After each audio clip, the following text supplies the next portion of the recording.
Hi friends, welcome to pendants kitchen. ఈరోజు వీడియోలో ఇంట్లో దోశ పిండి లేనప్పుడు కూడా అస్సలు కష్టపడకుండా చాలా ఈజీగా రుచికరంగా అప్పటికప్పుడే ఒకే పిండితోటి క్రిస్పీ దోశల్ని అలాగే స్పాంజ్ దోశల్ని ఈ దోశలకి మంచి కాంబినేషన్గా 2 రకాల చట్నీ రెసిపీస్ని కూడా చూపించబోతున్నాను.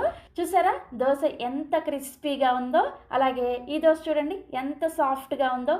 ఈ రెండింటిని కూడా ఒకే పిండితో ప్రిపేర్ చేసుకోవచ్చు.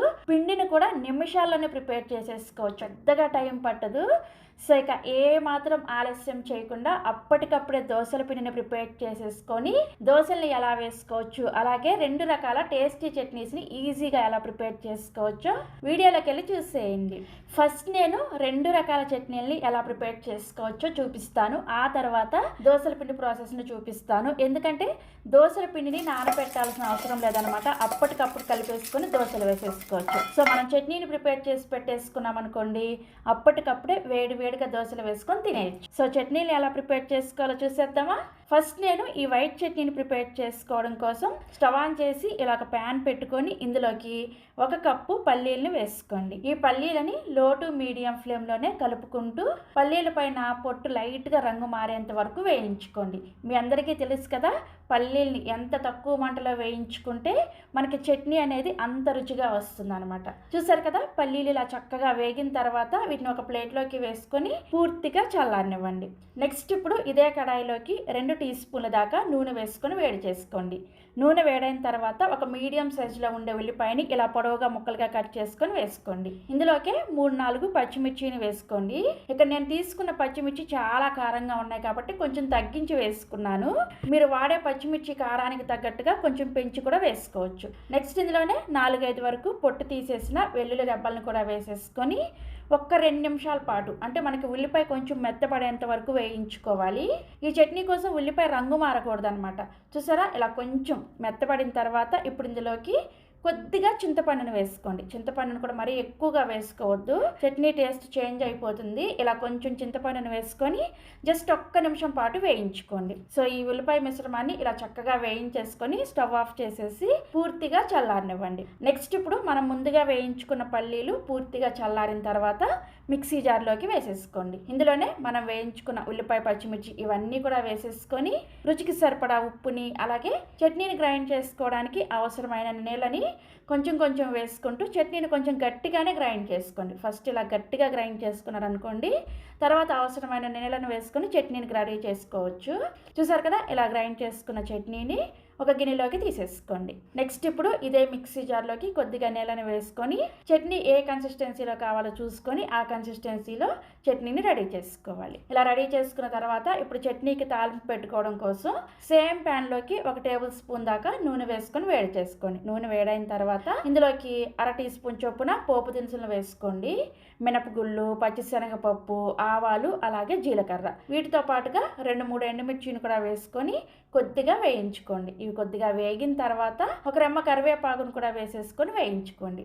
చూసారా, తాలింపు ఇలా చక్కగా వేయించేసుకొని మనం ప్రిపేర్ చేసుకున్న ఈ చట్నీలో వేసేసుకొని కలుపుకోండి. అంతే, చాలా రుచిగా ఉంటుంది చట్నీ. కొబ్బరి కూడా అవసరం లేదు, చాలా టేస్టీగా ఉంటుంది. మీరు రెగ్యులర్గా ప్రిపేర్ చేసుకున్న ఏ బ్రేక్ఫాస్ట్ అయినా సరే సర్వ్ చేసుకోవచ్చు. సో మనకి వైట్ చట్నీ రెడీ అయిపోయింది కదా.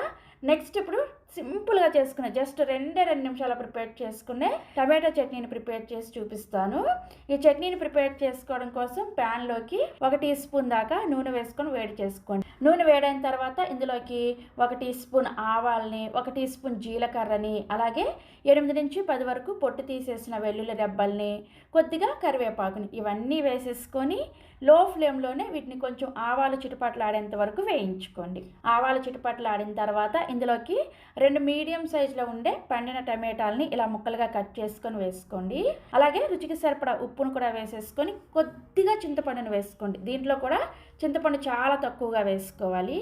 వీటన్నిటి కూడా కలుపుకుంటూ మూత పెట్టేసి టమాటాలు మెత్తగా ఉడికేంత వరకు 1-2 నిమిషాల పాటు ఉడికించుకోండి మీడియం ఫ్లేమ్లోనే. సో 2 నిమిషాలకు చూసారా, టమాటాలు ఇలా చక్కగా ఉడికిపోతాయి. మరీ మెత్తగా అంటే నీళ్ళన్నీ కూడా ఎగిరిపోయేంత వరకు ఉడికించాల్సిన అవసరం లేదనమాట. ఇలా ఉడికితే టమాటా ముక్క మెత్తపడితే సరిపోతుంది అనమాట. ఇలా ఉడికించుకున్న తర్వాత స్టవ్ ఆఫ్ చేసేసి ఈ మిశ్రమాన్ని కూడా పూర్తిగా చల్లారనివ్వండి. సో మనం వేయించుకున్న ఈ టమాటా మిశ్రమం పూర్తిగా చల్లారిన తర్వాత మిక్సీ జార్లోకి వేసేసుకొని మీ రుచికి తగ్గట్టుగా కారాన్ని వేసుకోండి. మీరు కావాలంటే టమాటాలు వేయించుకునేటప్పుడు ఎండుమిర్చిని వేసుకొని కూడా వేయించుకోవచ్చు. బట్ నేనైతే ఈరోజు కారం వేసుకుంటున్నాను అనమాట. సో కారం వేసుకున్న తర్వాత నీళ్ళేమీ వేసుకోకుండా చట్నీని బాగా మెత్తగా గ్రైండ్ చేసుకోండి. చూసారా, ఇలా గ్రైండ్ చేసుకున్న చట్నీని సర్వింగ్ బౌల్లోకి తీసేసుకోండి. ఇక ఈ చట్నీకి అయితే తాలింపు కూడా అవసరం లేదనమాట. ఇదే విధంగా సర్వ్ చేసేసుకోవచ్చు. సో మనకి 2 రకాల చట్నీలు రెడీ అయిపోయాయి కదా. నెక్స్ట్ ఇప్పుడు వెంటనే మనం దోసల పిండిని రెడీ చేసేసుకుందాము. ఈ దోసల పిండిని ప్రిపేర్ చేసుకోవడం కోసం ఒక మిక్సింగ్ బౌల్లోకి 3 కప్పుల మురుమురాలను వేసుకోండి. వీటినే కొంతమంది బొరుగులు అని కూడా అంటారు. మేమైతే మురుమురాలు అంటాం అనమాట. ఇందులోకి ఈ మురుమురాలు మునిగేంత వరకు నీళ్ళని పోసుకోండి. ఎన్ని నీళ్లు పోసుకున్నా కానీ ఇవి పైకి తేలుతూ ఉంటాయి. అవన్నీ కొంచెం ఇలా లోపలికి నొక్కి పెట్టేసుకున్నారంటే చక్కగా ఒక్క నిమిషంలో మురుమురాలు నానిపోతాయి. ఇలా నానిపోయిన తర్వాత ఇందులో ఉన్న ఎక్స్ట్రా నీళ్ళన్నీ కూడా ఇలా గట్టిగా పిండేసి ఈ మురుమురాల్ని మిక్సీ జార్లోకి వేసుకోండి. నెక్స్ట్ ఇందులోకి మీరు ఏ కప్పుతో అయితే మురుమురాలు కొలుచుకొని తీసుకున్నారో అదే కప్పుతోటి 1 కప్పు బొంబాయి రవ్వను వేసుకోండి. దీన్నే ఉప్మా రవ్వ, సూజీ అని కూడా అంటారు. మనం రెగ్యులర్గా ఉప్మా చేసుకుంటూ ఉంటాం కదా, తెల్ల రవ్వ, ఆ రవ్వను వేసుకోవాలి. నెక్స్ట్ అదే కప్పుతోటి 1/2 కప్పు లైట్గా పులిసిన పెరుగుని వేసుకోండి.